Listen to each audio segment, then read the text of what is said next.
So imagine that we've gone through all the steps. We've scoped our project and identified all the different activities that need to take place. We've identified the precedence relationships, and we've estimated the task durations to find the overall project expected completion time and overall duration.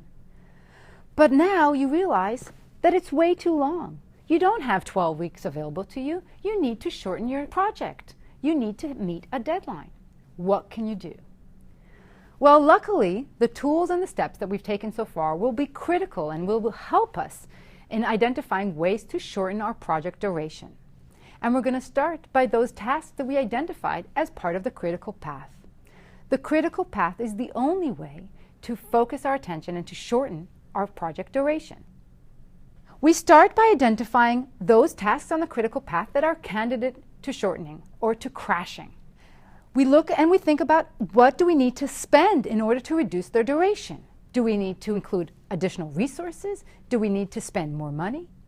Once we've identified the least expensive task among the critical tasks that we are going to be able to shorten, we start experimenting with shortening the duration. But pay very careful attention. As you start shortening task duration, a new critical path, a new longest path in your project might emerge. And therefore, you might need to take your attention elsewhere and start crashing other activities from other parallel paths. And so we need to conduct this crashing activity, or reducing the project duration, in a cycle. We identify our critical tasks. We find the least expensive task to reduce its duration. We reduce its duration, and we identify the new critical path that might have emerged. All the critical paths, even if there are multiple of them, will need to be shortened in order for our overall project duration to be reduced.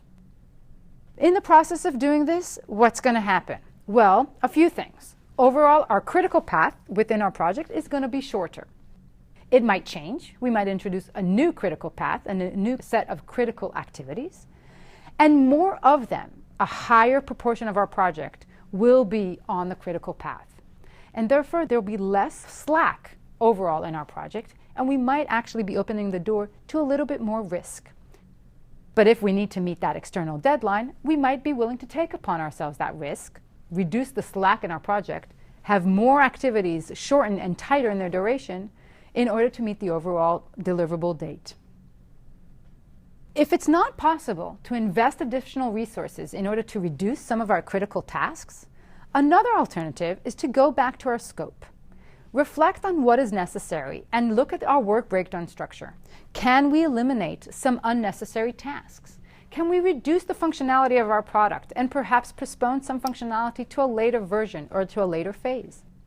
If we do that, and maybe we consider some areas where we can cut corners or perhaps outsource some of the work, we might be able to reduce the project completion time by looking at the scope, reducing the scope, and not necessarily accelerating our tasks.